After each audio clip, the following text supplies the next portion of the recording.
การบอกเพศบอกหมอเพิ่นอีกโยฮะเจ็บคออ้าวคืนน้ำลายกับบ่ได้คักบาดนี้ใช้อันเบาบุญตีเบิ่งโยหันภายในเพิ่นให้น้องเพิ่นอ้าปากอ้าคอเบิ่งโยหันมันเป็นตุ่มแดงสะด้านอยู่ไปจักหันพี่น้องเนาะเจ็บคอไว้นี่เนี่ยไข่ตุ่มได้นี่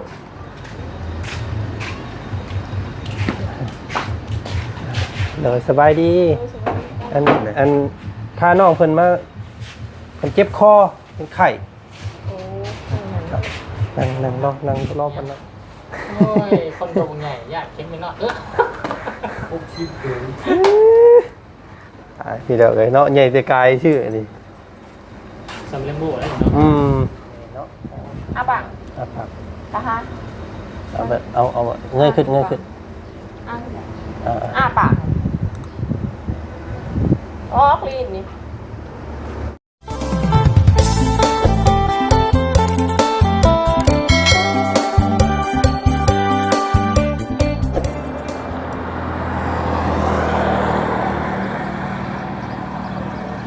เนาะก่อนทางเบาจันจะหวนคืนกลับบ้านกับซองพี่น้องเอ้ยมื้อนี้เนาะกะแบะมาหาน้องสอนล่ามอีกสะก่อนพี่น้องเอ้ยเพราะว่าอัปเดตอาการของเราและพี่น้องเนาะเป็นจังใดหายดีขึ้นบ่หรือว่านักกว่าเก่าพี่น้องเอ้ยเนาะกะก่อนอื่นพี่น้องเอ้ยกับทักทายสบายดีบรรยากาศตอนเที่ยงบ่ายๆเด้อพี่น้องเด้อเนาะเจอกันกับบ่าวจันอีกคือเก่าพ้อกันอีกแล้วพี่น้องเอ้ยเนาะกะมื้อนี้ก็เบิดเวลาพอดีพี่น้องเอ้ยเนาะกะว่าสิหวนคืนเต่ากลับบ้านกลับซองก่อนพี่น้องเอ้ยเนาะโอกาสหน้าพาใหม่จัก4มื้อ5มื้อขึ้นมาใหม่เนาะจังไดก็ก่อนสิกลับบ้านกลับซองพี่น้องเอ้ยเนาะมาเยี่ยมมายามเบิ่งน้องสอนรามเพิ่นสะก่อนเนาะเป็นจังไดพี่น้องเอ้ยเนาะหวายคือมานั่งกอดเข่าเงางอยกันอีกคือเก่าแทบบาดนี่พี่น้องเอ้ยยังบ่หายบ่เศร้าบ่พวกละเนาะเป็นจังไดพี่น้องเอ้ยแกงกระเต็กกูเก่าแกงกระเต็กไข่อยากเศร้าเลยได้ทำบุญพ่อป่ะ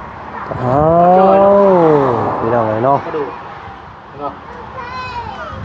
หน้า2-3 มื้อไปโลดเนาะเพิ่นเนาะสบายดีพี่น้องเอ้ยใช่เบิ่งน้องฟังเบิ่งเสียงน้องเพิ่นก่อนเป็นนี่ได้น้องเป็นนี่ได้อาการบอกเพศบอกหมอเพิ่นอีกโยเจ็บคอคืนน้ำลายกับบ่ได้เพิ่นเอาไปส่งรอบเชียงงานน่ะเจ็บคอคืนน้ำลายกับเสียงค่อยๆช่ำบาดนี่พี่น้องเอ้ยเนาะกินแล้วบ่ยามื้อนี้เอากิน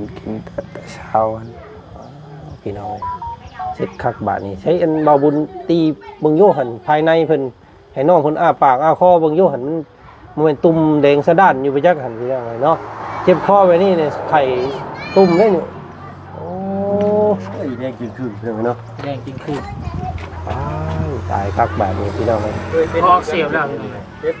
ไข่ข้อวิลานเพิ่นเอิ้นเนาะข้อบิดาลบ่ข้อหยังข้อบิดาลไข่ลงคอเป็นบาดเป็นบาดอยู่ในนักกว่าเก่าในนะเป็นโทษในเจ็บเจ้ากินลายอยู่บ่น้ำกินลายอยู่บ่ลายอันที่อ้ายชื่อว่าให้เบิดดับเบิลแพ็คนึงยังบ่มัดยังได้10 ตุก10 ตุกแพ็คนึงมันมี10มันมี10 ช่องนึงช่องตุกกินช่องตุกนึงไปจักกันนี่เนาะกินเนาะกินหลายๆน้ำน่ะเจ้าบ่สบายที่ต้องกินเท่านึงให้เบิดเลยก็ได้ขวดนึงเป็นจังได๋ยังให้สบายนี่เฮาสิป้าน้องเพิ่นเมื่อไปซิกบ่ได้นี่เนาะแต่ไปบ่พาไปคลินิกเนาะให้หมอเพิ่นกวดเบิ่งแล้วก็ให้เพิ่นจัดยาให้เนาะไปน้องเนาะสาวหมอได้บ่ซักดอกยาน่ะยาสาวหมอได้บ่ครับบ่อันเนาะสอนถามดีได้นี่ไปอยู่บ่เพิ่นสิไปแล้วเพิ่นสิฉีดยาให้ได้ไปบ่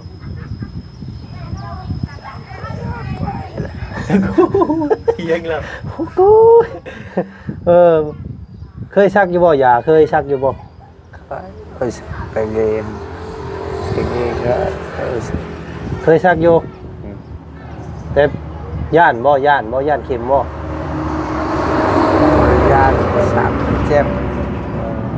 ย่านชักกับมันเจ็บเรา อืม ย่านอะไรแล้ว ย่านแล้วก็เพิ่น ย่านเจ็บแล้วโย เพิ่นมาบ่อยากไป พี่น้องชักที่นี่บ่ตะกอน นี่ ตะ ก ก ด ด ชักจะกดเอ้ยเนาะ 3แคม ตามเข็มบ้านนี้สิบอก แคมหนึ่งนี่บ่เป็นหยังซ้ำพอดียอกมัน สำเข็มหนึ่งนี่บ่เป็นหยังพอดียองมันเราอะ เอาสิพี่น้องให้นอกก็สิปะให้น้องเพิ่นก็บ่มีผู้เบิ่งซ้ำเนาะพ่อก็เฒ่าแล้วพี่น้องเอ้ยสิป้าน้องเพิ่นไว้ไปสิก็ย่านว่าเพิ่นเป็นนักไปหน้าเดี๋ยวสิละเว้าสิพาไปคลินิกบ้านดงนี่เด้อเนาะให้หมอเพิ่นตรวจเบิ่งไข้แล้วก็ให้เพิ่นบ้างยาให้เนาะแล้วบาดนี้ ฮัดเร็ว เจ็บ ไปสเกิร์ไปหมอมัน เอามาเอาใส่ส่งใส่เสื้อ เสื้อ อันบอกก็อย่าส่งเสื้อเอานี่ไปโตนี่ละเพื่อนซานบ่ได้มีหยังที่เอาโทรศัพท์เจ้าไปให้กับพ่อ ซับอยู่เฮือน ยาไป อยู่เพื่อนเอ้ยเพิ่นว่าโทรศัพท์ อยู่เฮือน ขึ้นเอาส่งเสื้อก่อนไปเอาถือเกือบเนาะสิพาไปให้เพิ่นตรวจเบิ่งก่อนพี่น้องเอ้ยบ่ไหวได้นี่เนาะเว้าก็บ่ได้ได้กินช่วงนี้กินข้าวเฮาบ่ได้นะฮะเนาะปึ๊บเฮ้ย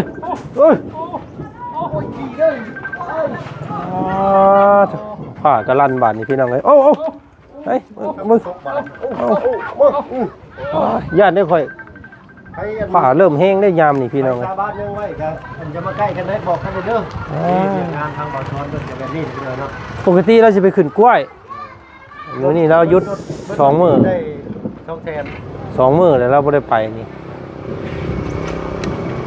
เอาถ่าน้องเพิ่นแป๊บนึงพี่น้องเอ้ยเนาะสิพาน้องเพิ่นขึ้นรถขึ้นล่างไปหาแพทย์หาหมอสักก่อนบัดที่นี่เนาะไปน้องไปเดี๋ยวสิเป็นนักไปหั่นโอ้ยคิดว่าเจ้าหายเศร้าเลยเด้นี่พี่น้องเอ้ยเนาะอีโทรเอาแวะเข้ามาหาน้องเพิ่นอีกเนาะโอ้ มาขึ้นทางนี้ก็ได้บ่ช้อน โอ้ นั่น เอาเสื้อผ้า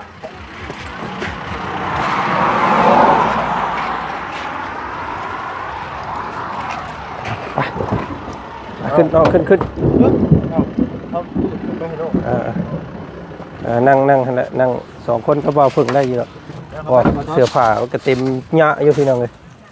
ปะอยู่โน่ก็บ่ได้พี่น้องจับเบิดกระเป๋าเมื่อฮอดเรื่องกับแม่ตี้อยู่บ้าน ไข่แหละอีพุ่น ฝนตก มันเปียกตีพี่น้องเอ้ยเนาะกะให้แพทย์ให้หมอเพิ่นเบิ่งให้เพิ่นบ้างถือบ้างยาเอา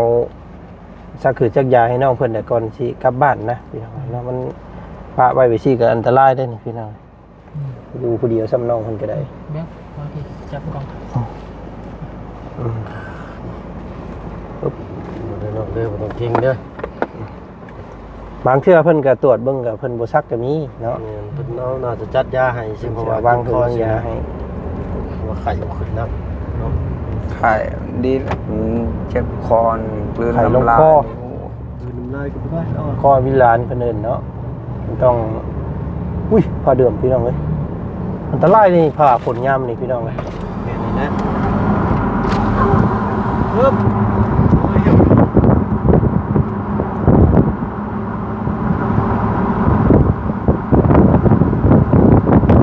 ถ้าสมมุติว่ามันยังบ่หายบ่ดีบ่เศร้าเลยบอกให้เห็นว่าพี่น้องเจ้าแถวใกล้เด้อน้องเด้อพามาหาหมอพานอนคดอยู่แต่ทางเฮือนหั่นบ่ได้เด้เนาะบ่เศร้าเด้เป็นไปนักเลยยังสิเต็กได้หั่นพี่น้องโอ้ยนี่แหละคนแบบเพิ่นออกงานนักมาแต่ก่อนนี่ถ้าบ่เป็นไข้เป็นหยังสิเป็นนักเลยทีเดียวเนาะ ทอดแพทย์ทอดหมอเพิ่นสบาย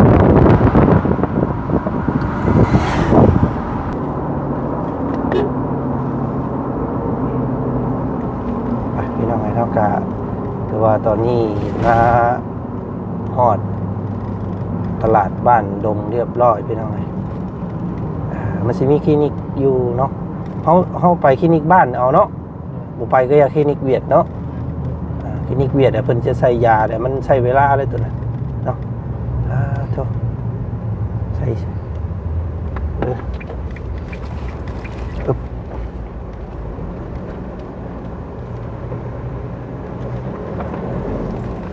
แต่ก็เอาเจ้ามาหาแพทย์หาหมอก็อยู่นี่บ่เนาะ โดย อ๋อ เดินได้ละ เพราะว่ามีหม่องเดียวนี่อยู่เขตนี่พี่น้องเนาะโอ้คิวหลายจังเนาะคนก็บ่ค่อยสบายในช่วงนี้ก็ได้เพราะมันเป็นหน้าฝนพี่น้องฝนตกแล้วก็ละอองฝนไหม้นี่โอ้อันตรายเนาะอย่าไปแข่งเด็ดขาดแน่นอนเลยให้พุ่นอันฟ้าฝนตกไหม้นี่อันโอ้ยต้มหมกม่วงพี่น้องเนาะลึกนี้หมกม่วงไปไป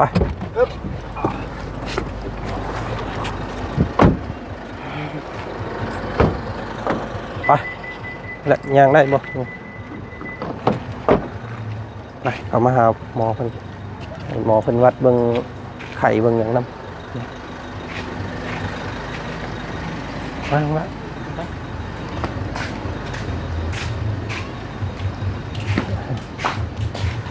เลยสบายดีอันพาน้องเพิ่นมาเพิ่นเจ็บคอเป็นไข้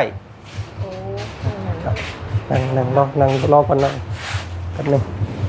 โอ้ฝนก็สิตกป่านนี้พี่น้องเอ้ยเนาะพี่มานั่งพี่ก็ได้มันมืดให้เพิ่นตรวจเบิ่งนั่นก่อนขานเจ้าไข่นั่นแหละมันลงคอเจ้าเนาะ โดย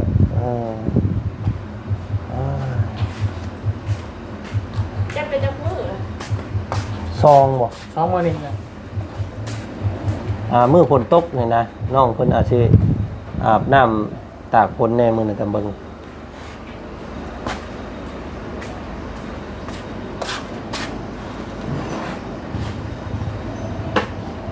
เบิ่งบาดอดเพิ่นก่อนพี่น้องเนาะไข่เพิ่นสิมีอยู่บ่น้องเพิ่นบ่มีไข่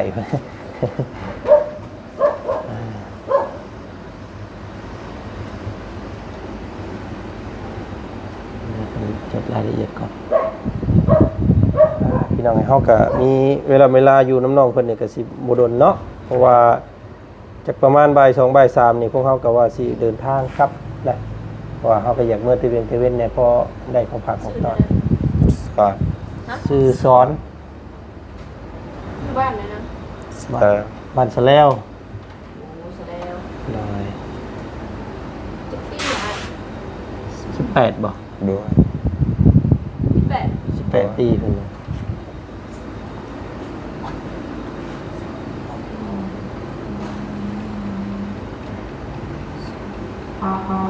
เจ็บไข้หรือเจ็บคอ แล้วอันเมื่อก่อนเนี่ยเราเป็นไข่ ว่านี่ไข่แห้งอยู่วาน แต่บ่เศร้ามันลงคอแห้งบัด มีไอบ่ ไอ ไอ รอดบ่ ไอ เป็นน้ำมูกมีบ่น้ำมูก บ่ได้ย่อยมีเจ็บ เจ็บคอไอเนาะ ไอลายบ่กลางคืนอยู่กลางเว้น เว้นไอกลางคืนก็ไอ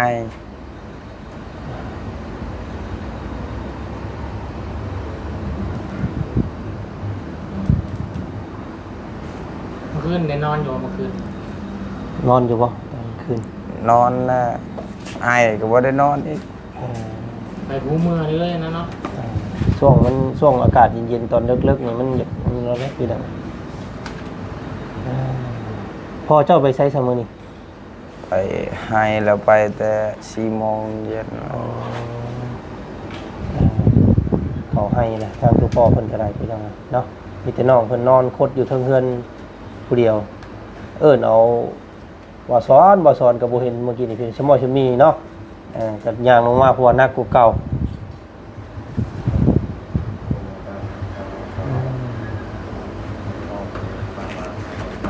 ให้เพิ่นบางยาลองเบิ่งพี่น้องเนาะจักเพิ่นสิ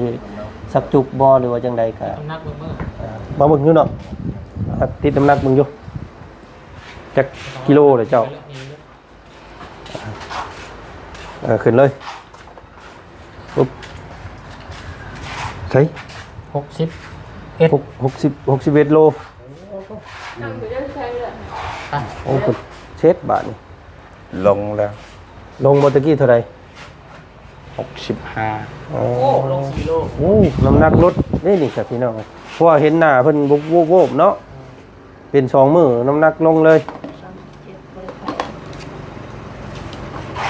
ไป เอาให้เพิ่นตรวจเลือดเบิ่ง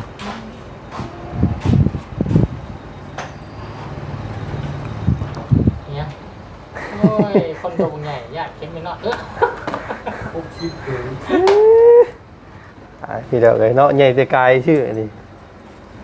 สำเร็จโบ้อะไรเนาะ นั่นแหละเป็นไปอันแตบเลือดเบิ่ง เก็บตัวนี้อยากไข่อย่างอื่นแน่เนาะ แม่นนี่ไข่ยุ่ง ดุดำไข่ยุ่งไข่ยิ่งย่านเนี่ย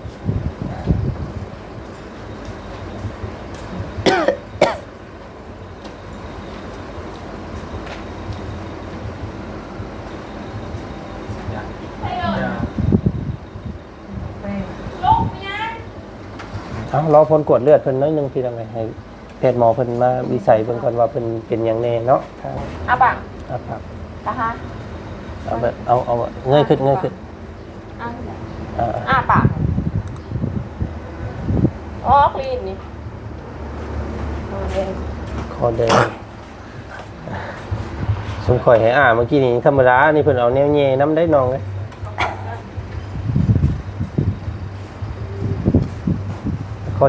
คอน้องเพิ่นอาจสิเป็นตุ่มเนาะเพียงนะคอแดง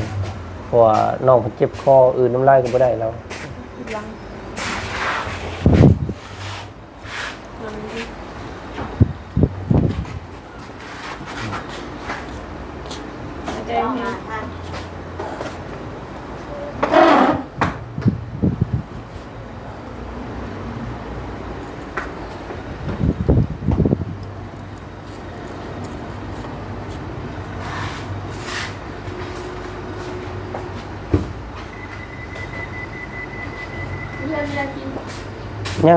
ยังบ่มียาเจ้าเพราะว่าซื้อให้เพิ่นมื้อนั้นมีแต่ซาลากับทิฟฟี่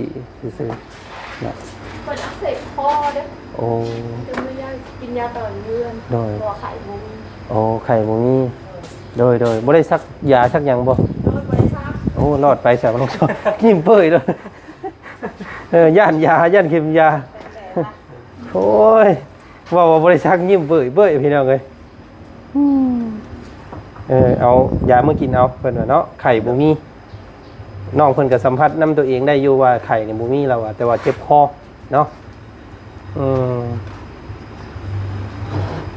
กินน้ำแหละเนาะกินน้ำละลายเด้อเมื่ออ้ายที่อ้ายอันแพ็คที่อ้ายชื่อให้เนี่ยต้องให้มันเบิดเนาะมันจึงมีแฮง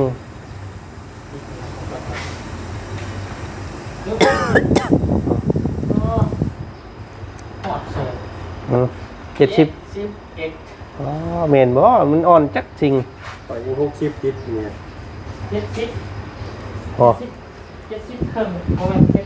70ครับหอด 70เอาได้ตีไป70ซะเถือกระปุกกระเป๋า ต้องมาไล่ไข่ เบิ่ง กินบ่ไข่ การเบิ่งไป 2 เม็ด 80 ยาเป็นคนกิน2 เม็ด 69โอ้ยบ่ซ้ำเก่า ตัวนี้4เม็ดบ่ ตัวนี้2 ตัวนี้กับตัวนี้ อ๋อตัวนี้อันเดียวกันตัวนี้2 เม็ ตัว ด นี้ DI เนาะ แม่นตัวนี้2 เม็ดตัวนี้2 เม็ดตอนเช้าตอนแรง โดย ตัวนี้เราขายจะกินขายเราบุกิน2 เม็ด โดย อย่าแก้ปวดเดี๋ยวเอาชื่ออยู่บ่เพิ่นบอกเนาะแนวละ2แนวละนั่นก็เพิ่น เป็น4เม็ด 4เม็ด 4เม็ดแล้วเป็น8เนาะ เฮ้ยมือ นี่ละ นี่2 นี่ละซักนี่ก็ซองนี่ก็ซอง บ้านกินยาพาราหาเม็ดเลยว่ะ บ่อันนี้มันอันเดียวกัน เออ อันนี้เจ้าจับคู่มานี่อันนี้2อันนี้2ซ้ำนี่พอกินเท่านึงแม่นบ่แล้วก็ตอนแรงก็อันนี้2อันนี้2พอ เกิดว่ากินยาตัวนี้ซองนี่ซองนี่ก็ซอง โอ้ยมันก็แปดมันก็เนาะมันก็ล่มท่วนแล้วน่ะเพิ่นเอาให้เผื่อไว้เผื่อตัวนี้มันเบิดกินต่อเนาะเข้าใจบ่เจ้าจะไปว่าเป็นนั่นได้พี่น้องมันโมเมนต์ได้ อันนี้ให้เจ้ามองแต่2อันนี่2พอเท่านึง โดย แล้วก็ตัวแรง2พอเด้อย าที่กัน ยาเดียวกันยามันคือกัน สิแม่นเอาให้เพิ่นให้4 กินเลยป่ะ พอกินข้าวกว่า แล้วให้มันนี่ปากเจ็บคอ มันเย็นเลย เอา2 ยำ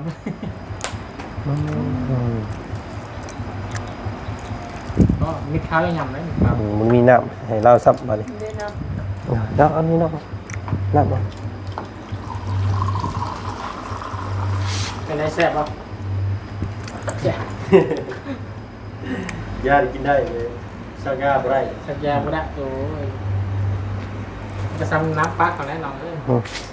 จังนั้นปักเรื่องของเก่าเนาะ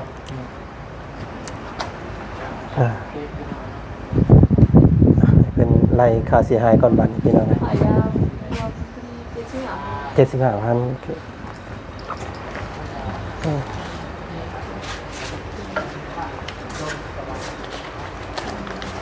คลินิกพี่น้องเนาะคลินิกประจำหมู่บ้านเขตแถวนี้แบบว่าอยู่มีหม่องเดียวนี่เนาะบ้านสะแล้วบ้านดงบ้านไอ้พี่น้องแถวนี้ถือว่ามีหม่องเดียวนี่เป็นสุขศาลาประจำหมู่บ้านสุขศาลโดยขอบใจหลายๆเด้อเนาะเดี๋ยวคำจังใดเดี๋ยวสิพาน้องเพิ่นมาใหม่ เดี๋ยวไปน้องละกลับบ้านบัดนี้โดยตัวว่าญาติเก็บได้เสียบ่เราบ่เข้าเราบ่ญาติกินครับ เอาผมเป็นอย่างไรหรอกมิแต่เมื่อกินถึกกินยาแล้วนอนพักผ่อนเนาะไปขึ้นรถขึ้นรถ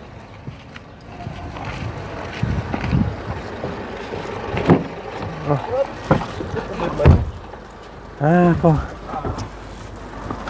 ทีละเดี๋ยวขอทีเวซี่นะ คือว่าเย็นแต่ยังไม่ได้หนาว เอาข้าวต้มเหรอ โหดเลย ครับกินข้าวเหนียวไม่ได้นะเบนนี่ ข้าวต้ม เพราะมันต้องสดน้ำแนว อารมณ์ดีวันนี้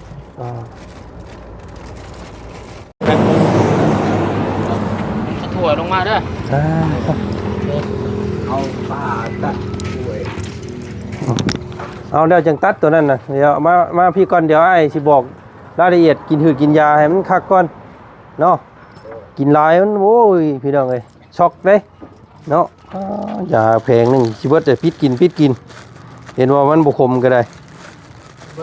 เนาะจนเบิดนี่พี่น้องเอ้ย นี่แต่หาท่านเนาะ เดี๋ยวได้2 เม็ดฉันเราสิเอาเบิดบาทเดียวได้นี่ หาท่านกันด้วย ยาแก้อักเสบยานั่นพี่น้องไงยา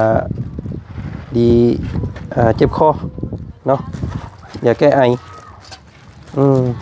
มานั่งพี่สิบอกไม่นี่โว้ยเจ้า มันสิบ่คู่กันทำได้บาทนี่เพิ่นแนะมาเด้มันแนะมาคู่กันนี่เห็นบ่เพิ่นสิจับคู่ให้เห็นบ่2 กินแต่เปรี้ยวมา อันต้องกินคู่กันเพิ่นบอกกันเจ้ายังบ่ได้กินตัวนี้เนาะกินนี่เนาะกินข้าวแล้วกินตัวนี้บัดนี้เด้อ2 เม็ดเด้อ2 เม็ดพอ บ่ต้องเอาหลายเห็นบ่นี่พอใส่จนเบิดเลยพี่น้องเอ้ยเนาะ ให้มันดีไว้ ตายคักแบบยันมันบ่ดีไว้แล้วค่อยเนาะเอาเก็บไว้เด้อน้องเด้อตัวนี้เด้อเอาไว้กินมื้อแลงเนาะเอากะพังเบิ่งอาการบัดนี้เด้อเนาะกินข้าวกินน้ำแล้วนอนพังเบิ่งอาการคือสิบ่มีหยังหลายไข้ก็บ่มีแล้วพี่น้องเอ้ยเนาะมีแต่เจ็บคอซื่อๆคอแดงคอเป็นตุ่มเนาะกินน้ำหลายๆตัวนี้มันสิฮ้อนในเด้เนาะจังไดก็สู้ๆเด้อน้องเด้อหายไวๆเนาะบ่เป็นหยังเนาะโอกาสหน้าพุ่นแหละ